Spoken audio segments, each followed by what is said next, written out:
नमस्कार विद्यार्थी मित्र, आजच्या या व्हिडिओमध्ये तुमचं स्वागत आहे। आज आपण lower and upper speed limit on a bank road शिकणार आहोत। मागच्या लेक्चरमध्ये काय शिकलो होतो, म्हणजे मागच्या व्हिडिओमध्ये जर व्हेइकल फ्लॅट रोडवर जर टर्न घ्यायचं असेल तर त्यासाठी आपण फॉर्म्युला शोधला होता, under root mu R G. जर बँक रोड सपाट रोड असेल तर हा फॉर्म्युला, बँक रोड असेल म्हणजे असा तिरका असेल थिटा अँगलमध्ये तर ह्या म्यूला काढायचं, तिथे आर जी टॅन थिटा भरायचं। ओके, हा जो फॉर्म्युला होता तो कशासाठी होता? आपल्याला फ्रिक्शनची गरज नाही आहे, पण गाडी आपल्याला सुसाट असे टर्नवरनं पुढे न्यायची आहे, पण त्याला पण काहीतरी लिमिट आहे।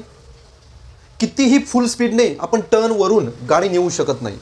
काहीतरी अप्पर लिमिट आहे, म्हणजे एकदम फास्ट याला पण लिमिट आहे आणि एकदम स्लो याला पण लिमिट आहे। कसं ते सांगतो। ओके, समजा असा रोड आहे।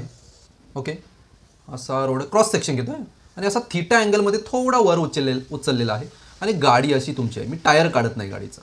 ओके, समजा फुल स्पीडने नेलीत, एकदम फुल स्पीडने, ह्या सेफ स्पीडच्या पण जास्त स्पीडने, तर ही गाडी इकडे खाली पडू शकते। कशामुळे? सेंट्रिफ्युगल फोर्समुळे ऑब्जेक्टला नेहमी बाहेरच्या डायरेक्शनने फोर्स अप्लाय होतो, त्यामुळे कधीतरी ही गाडी बाहेर पडणार।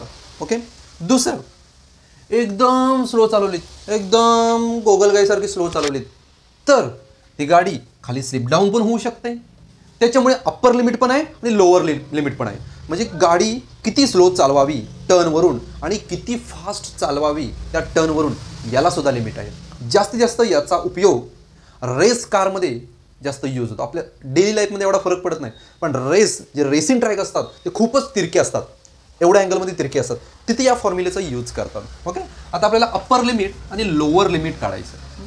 त्यासाठी आपण लोअर अप्पर, पहिला मी अप्पर लिमिट काढतो, म्हणजे काय, व्ही मॅक्स, मॅक्झिमम लिमिट काढतो। मॅक्झिमम लिमिट म्हणजे जास्तीत जास्त याच्यावरून कितीच्या स्पीडने गाडी नेऊ शकतो। इमेजिन करा याच्यावरून जास्तीत जास्त स्पीडने चाललेली आहे, तर ही गाडी खाली पडू नये म्हणून या गाडीला फ्रिक्शन कुठे लागणार? बघा, गाडी खाली पडू नये म्हणून फ्रिक्शन म्हणजेच काय, एफ एस, या गाडीला फ्रिक्शन एफ एस हे डाऊनवर्ड, म्हणजे गाडी खाली पडू नये म्हणून फ्रिक्शनने त्याला खाली खेचलं पाहिजे तर सेफली स्पीड होणार। आउटवर्ड डायरेक्शनला नेहमीप्रमाणे mv²/r, खाली mg फोर्स लागेल। नॉर्मल फोर्स नेहमी परपेंडिक्युलर असतो। ओके, एवढी तरी फोर्स त्याच्यावर ॲक्ट होते। मी जरा असा काढतो, ह्या रोड लगत काढतो, हा फ्रिक्शनल फोर्स, कारण मॅक्झिमम स्पीड आहे, फ्रिक्शन खालच्या दिशेने लागणार। ओके, एवढे काढले आपण। याला mgला बॅलन्स करणारा कोण नाही। ओके, mv² बॅलन्स करणारा स्ट्रेट लाईनमध्ये कोण नाही आहे, हा आहे पण कसा, खाली आहे, बरोबर स्ट्रेट लाईनमध्ये कोणतरी पाहिजे। मग याला बॅलन्स करण्यासाठी मी एनचे दोन कंपोनंट करतो, इकडे एक आणि इकडे एक, हा झाला थिटा, मग हा होईल एन कॉस थिटा आणि या साईडला एन साइन थिटा होईल। ओके, mgला एन कॉस थिटा मिळाला, याची बायको याला मिळाली। ओके, आता राहिला प्रश्न एफ एसचा, कारण एफ एसचे सुद्धा दोन तुकडे होणार। ओके, एफ एसचे कसे होणार बघा, हा एफ एस तिरका आहे ना, तिरका नाही पाहिजे आपल्याला, एक लागणार डाऊनवर्ड, याचे दोन कंपोनंटमध्ये रिझॉल्व करूया, एक डाऊनवर्ड आणि एक हॉरिझॉन्टल कंपोनंट, म्हणजे एकावर एक येतील। कसे येतील मी तुला सेपरेट डायग्राम काढून दाखवतो, एकावर एक येतील। हा थिटा असेल तर जॉमेट्रीने अल्टरनेट अँगल हा पण थिटा होईल, त्याच्यामुळे हा वरचा एफ एस साइन थिटा होईल आणि हा डाऊनवर्ड आहे एफ एस कॉस थिटा होईल। समजलं नाही, मला माहिती तुम्हाला समजलेलं नाही आहे। इकडे काढतो बघा, तिरका रोड आहे। ओके, इथे mg, इकडे mv²/r, इकडे नॉर्मल फोर्स। ओके, आणि इकडे होता हा एफ एस, खाली होता। नॉर्मलचे दोन तुकडे गेले, इकडे एक आणि इकडे एक, हा थिटा असेल तर हा एन कॉस थिटा आणि या साईडला N sine theta. Okay, F S खाली आहे, त्याचा एक इकडे लागणार आणि एक इकडे लागणार, याचे पण दोन कॉम्पोनंट केले। आता आपल्याला थिटा हा सिलेक्ट केलेला, त्याच्यामुळे हा वरचा काय झाला, एन साइन थिटा बरोबरच एफ एस साइन थिटा पण एफ एस कॉस थिटा आणि खालच्या साईडला एफ एस साइन थिटा, असे दोन होणार, कारण थिटा हा आहे त्याच्यामुळे एफ एसच्या बाजूचा एफ एस कॉस थिटा सगळे मिळले। इथे दोन आहेत, एन साइन थिटा आणि एफ एस कॉस थिटा, वरती एन कॉस थिटा एकटाच आहे, इकडे mv² एकटा आहे आणि इथे दोघं जण आहेत। आता मी इक्वेशन कसं लिहितो बघा, हे दोघं ॲड आहेत, इज इक्वल टू mv²/r, इथं लिहितो mv²/r is equal to N sine theta, हा आणि हा असे दोन प्लस ॲड असणार, त्याच्यामध्ये इक्वेशन नंबर फर्स्ट. ओके, याला हे 2 मिळाले. त्याच्यानंतर हे दोघं मिळून, कारण एका ॲरोवर ॲरो आहेत, त्याला एन कॉस थिटा लागेल. ओके, मी इथं लिहितो mg plus F S sine theta is equal to N cos theta, equation number second. Okay, ही डायग्राम कॉपी करा, कारण मी आता रफ करत आहे. Okay, let me rough it. Okay, आता बघा काय करतो. mv² इकडे आहे, mg इकडे आहे, पण त्याला एफ एस साइन थिटा लागलेला आहे, त्याला मी इकडे ट्रान्सफर करतो. हेच equation mg is equal to N cos theta लिहितो, एफ एस साईनला तिकडे नेला, minus F S sine theta, equation number third. आता फर्स्ट आणि थर्ड एकमेकाला डिवाइड करतो. ओके, इथे डिवाइड करतो बघा, mv² upon R divided by left साईडची लेफ्ट साईड ही mg इज इक्वल टू, आता राईट साईड घेतो, N sine theta plus F S cos theta divided by, okay, N cos theta minus F S sine theta. Okay, दोन equation एकमेकाला divide केली, लेफ्टचं लेफ्टला, राईटचं राईटला. Okay, next इथे बघा, एमला M cancel होईल, v² upon R आणि जी फक्त राहील, mv² अपॉन आर जी. इकडे काय स्टोरी बनते बघूया. N sine theta plus N sine theta लिहिला, एफ एसच्या ठिकाणी हे बघा, एफ एसचा फॉर्म्युला सांगतो, F S is equal to mu N, मागच्या लेक्चरमध्ये बघितलेला, तो ह्या एफ एसला रिप्लेस करतो, mu N cos theta divided by N cos theta, तसंच लिहितो एन कॉस थिटा मायनस परत एफ एस भेटला, तिथे मी म्यू एन साइन थिटा टाकलेला आहे. ओके, आता ह्या सगळ्यामध्ये एन आय कॉमन काढणार. Okay, mv² upon R G, वरून एन बाहेर आला, खालून पण एन बाहेर आला, ते एकमेकाला कॅन्सल होतील, पण त्याच्या आधी मी आतल्या सगळ्या टर्म लिहून काढतो. इथनं एन बाहेर आला, हा म्यू राहिला, मग इथे कॉस थिटा झाला डिवायडेड बाय, याच्यात मला एन बाहेर आला, हा कॉस थिटा राहिला, आणि हा एन बाहेर आला, हा म्यू राहिला, आणि हा साइन थिटा राहिला. एनला एन कॅन्सल झाले, या आर जीला आणि एमला तिकडं नेतो, इकडं राहिला v², आर जीला तिकडं नेला आर जी, एमला इकडं आणला, हा डिवाइड, ब्रॅकेटमध्ये काय राहिलं, ब्रॅकेटमध्ये एम कसा राहिला, एमला एम तर आपण कॅन्सल केला, डिस्काउंट सॉरी.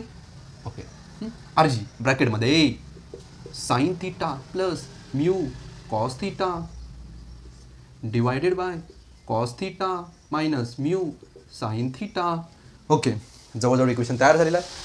आता मी डिनॉमिनेटर आणि न्यूमरेटर आणि डिनॉमिनेटर याला मी कॉस थिटाने डिवाइड करतो, याला पण वरच्या पार्टला पण कॉस थिटाने डिवाइड करतो, आणि याला पण कॉस थिटाने डिवाइड करून टाकतो. आता काय करतो बघा, पाहिजे तर ही स्टेप तुम्ही अगोदर लिहू शकता. ओके, याला कॉस थिटाने डिवाइड केलं, साइन थिटा पण कॉस थिटा येणार, याचं टॅन थिटा कन्वर्ट होणार, प्लस याच्या खाली पण हा कॉस प्रत्येकाला, याला पण कॉस द्यायचा, याला पण कॉस द्यायला, याला कॉस दिला तर कॅन्सल होणार, मग राहिलं काय म्यू यस. ओके, याला कॉस दिलात 1 मायनस, याला कॉस दिलात तर यू टॅन थिटा राहील. ओके, स्क्वेअर रूट काढा, v² v, याचं स्क्वेअर रूट निघत नाही, याला स्क्वेअर रूटच्या कपड्यामध्ये झाकून टाका, R G tan theta plus mu S divided by 1 minus mu tan theta. हा झाला मॅक्झिमम स्पीड. म्हणजे तुम्हाला मॅक्झिमम स्पीडने गाडी चालवायची असेल तर या फॉर्म्युल्याचा उपयोग करा आणि रोड बनवून टाका. झाकायचं राहिलं. ओके, याच्याने तुम्ही मॅक्झिमम स्पीड काढू शकता. आता बघूया मिनिमम स्पीड. गाडी फास्ट चालवून झालेली आहे. आता आपण कमीत कमी कितीच्या स्पीडने गाडी हळू चालवू शकतो. ती गाडी खाली स्किड नाही झाली पाहिजे, नाही तर घसरूनच पडायची. एवढ्या स्लो की गाडी घसरूनच पडली खाली घाटामध्ये. मग एकदम स्लो चालवायची गाडी. यासाठी गाडी खाली पडू नये म्हणून फ्रिक्शन कुठे लागला पाहिजे, वरती फ्रिक्शनने वर पकडून ठेवलं पाहिजे. खाली mg डाऊनवर नॉर्मल फोर्स नेहमी रस्त्याला परपेंडिक्युलर, mv² म्हणजे सेंट्रिफ्युगल फोर्स नेग्लिजिबल असेल पण असेल तर mv² आपण आर कन्सिडर करू. आता बघा mg ला बॅलन्स करायला कोण नाही, mv² ला बॅलन्स करायला कोणी नाही. मग आपण n साइन थिटाचे दोन तुकडे करू, एक वरती आणि एक आडवा. हा झाला थिटा, मग हा झाला n कॉस थिटा, आणि हा जो हॉरिझॉन्टल आहे तो n साइन थिटा. ओके, फ्रिक्शनचे दोन पार्ट करतो. एक हॉरिझॉन्टल कंपोनंट म्हणजे याच्या वरच येईल तो, आणि हा व्हर्टिकल कंपोनंट जो n कॉस थिटावर येईल. एफ एस बघा, हा थिटा असेल तर हा पण थिटा असेल, हा थिटा असेल तर ह्याच्या सोबत असेल तो हा एफ एस कॉस थिटा लगत आहे म्हणून, म्हणजे ऍडजस्टंट आहे. आणि जो उरलेला आहे हा याच्यासोबत F S sine theta L. Okay, आता बघा या दोघांची जोडी आहे, इथे दोघांची जोडी आहे. आता बघा काय करतो, हे दोघं प्लस मध्ये येतील कारण एकत्र आहे. M V square upon R plus F S cos theta is equal to, इकडे एकटाच आहे बिचारा, त्याच्यानंतर एफ एस कॉस थीटा तिकडे ट्रान्सफर करतो कारण आपल्याला व्हेलॉसिटी काढायची आहे म्हटल्यावर एका साईडला व्ही पाहिजे, इकडचा एन साइन थीटा तसाच लिहितो, याची तंगडी उचलून तिकडे नेली, एफ एस कॉस थीटा झाला. त्याला इक्वेशन नंबर फर्स्ट. आता तसंच इकडे एम जी बघा, एम एम कॅन्सल होण्यासाठी मी एका साईडला लिहितोय आणि अपोजिट साईडला N cos theta plus F S sine theta 2. आता बघा इथे प्लस आहे, याला तुम्ही अगोदर पण घेऊ शकता, एन कॉस थीटाला नंतर सुद्धा घेऊ शकता, जे काय इक्वेशन असेल ते करेक्टच असणार.